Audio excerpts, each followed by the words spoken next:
Meus amigos, mis hermanos y gente que quiere conocer las escrituras, conocer la Biblia, eso es importantísimo para ustedes, eso es muy importante y el tema de hoy va a ser interesantísimo, muy importante.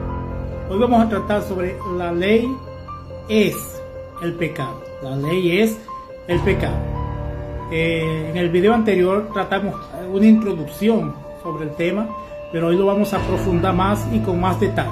Bien, vamos a comenzar con Gálatas, capítulo 5, versículo 4. Ahí en Gálatas 5:4 dice que aquellos que se justifican por la ley, ellos se desligan de Cristo, se separan de Cristo y pierden la gracia de Dios. Eso es una cosa así tremenda. Todos los que quieran seguir a Moisés y forman un grupo doctrinario basado en la ley de Moisés, pierden a Cristo. Se desligan completamente de Cristo y ellos pierden la gracia de Dios. Está escrito. Anote los textos allí, después los lee de nuevo y va a verificar esa realidad. Por eso es que tienen que ubicarse en la gracia, conocer la gracia, buscar conocer las epístolas de Pablo que nos dan claridad sobre lo que es la gracia de Dios. Si no, están viviendo fuera de la gracia y viviendo dentro de un mundo de esclavitud religiosa. Y es importante salir de allí. Continuamos leyendo. En la misma carta a los Gálatas, en el capítulo 4, versículo 4, Pablo dice que cuando llegó la plenitud de los tiempos, esa plenitud de los tiempos es el tiempo de Jesús aparecer, el cumplimiento de las profecías mesiánicas. Cuando llegó la plenitud de los tiempos, Dios envía a su Hijo, nacido de mujer y nacido debajo de la ley. ¿Con qué propósito? Con el propósito de rescatar. Rescatar es sinónimo de redención, ya con el propósito de redimir, de libertar a quienes, a los que estaban debajo de la ley, para que pudieran recibir el nombre de hijo, la adopción de hijos. Tenían primero que ser rescatados de la ley. Y eso concuerda con lo que está en Juan capítulo 1, versículos 2 y 13, que dice que a los suyos vino, pero los suyos no los recibieron, pero a todos los que los recibieron, Él les dio el poder de llamarse hijos de Dios. Entonces los que los recibieron fueron aquellos que salieron de la ley y se convirtieron en hijos. Entonces la ley, aparte de ser pecado, es un régimen de esclavitud, que eso lo vamos a explicar en un video posterior. Continuamos leyendo. Lo que quiero es que usted agarre los textos claves allí.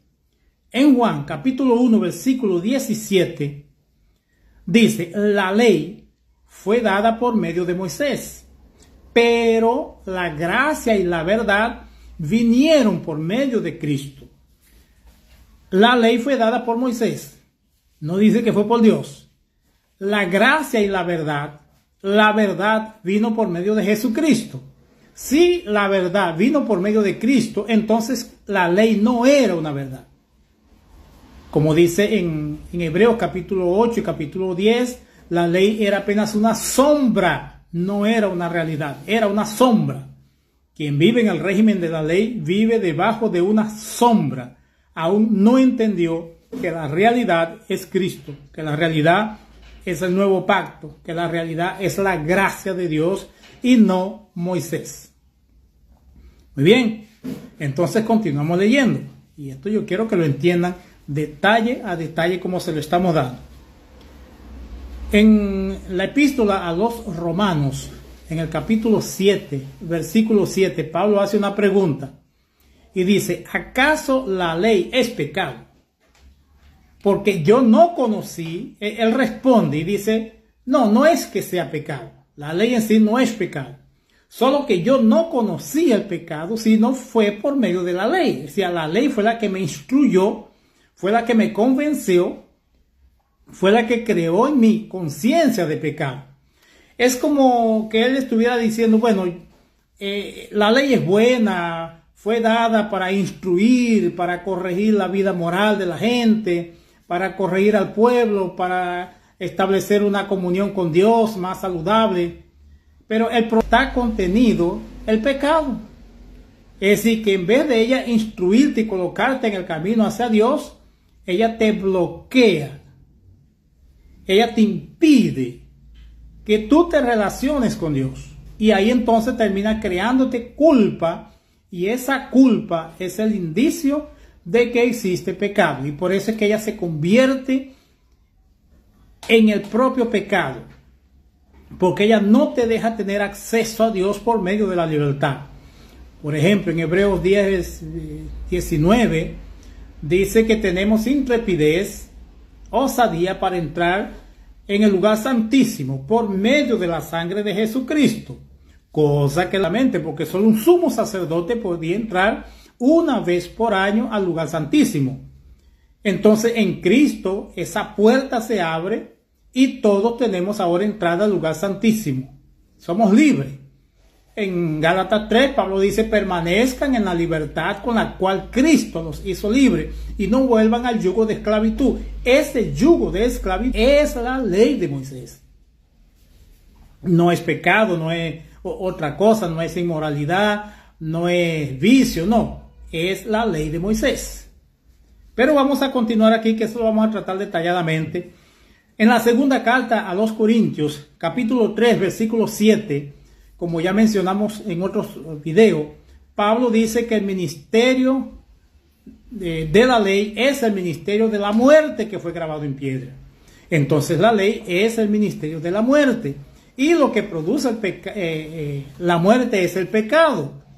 Entonces, si el pecado produce la muerte y la ley es el ministerio de la muerte, entonces la ley es el propio pecado.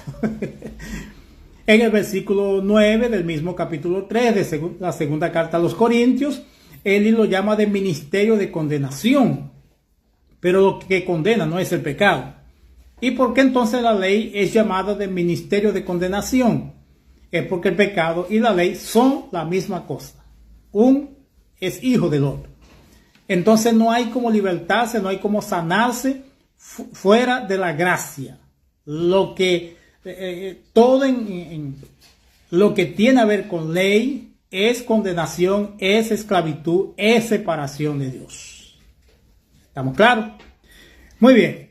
Continuamos en Romanos, volviendo a la carta a los Romanos, en el capítulo 6, versículo 14, también es interesante el texto. Porque ahí Pablo nos dice lo siguiente: el pecado no se enseñoreará de mí o de vosotros. ¿Por qué? Porque no estáis debajo de la ley, y sí debajo de la gracia. Es decir, que si estuviéramos en la ley, entonces el pecado sería nuestro Señor. El pecado nos gobernaría, el pecado nos guiaría, el pecado nos tendría en su yugo. Pero como estamos en la gracia, entonces la ley no tiene ese poder, y ni el pecado tiene ese poder de colocarnos en un yugo. ¿Por qué? Porque en Cristo fuimos libres del pecado y en Cristo fuimos libres de la ley. Entonces no hay por qué vivir en miedo, no hay por qué vivir en temor, no hay por qué tener temor del futuro ni de la condenación. Estamos libres de todo. Por eso, quien quiera libertar su espíritu, libertar su vida espiritual, saque de su vida, arranque de su vida todo lo que tenga a ver con Moisés, todo lo que tenga a ver con la ley, todo mandamiento, todo precepto, todo estatuto, todo lo que usted agarró en la religiosidad y lo colocó como palabra de Dios en su vida, arránquelo ahora y pida para que Dios arraigue, coloque en su corazón la plenitud de su gracia, la plenitud de su espíritu, el espíritu de sabiduría y de revelación en el pleno conocimiento de Dios, para que su vida espiritual levante vuelo, se libere y que tenga libertad para siempre estar en el lugar santísimo por medio de la sangre de Jesucristo y no por cumplir preceptos y mandamientos que Moisés estableció para controlar a la comunidad de Israel. Tú eres libre en Cristo Jesús. Amén. Que la gracia de Dios te acompañe siempre y que siempre permanezcan en esa línea directa.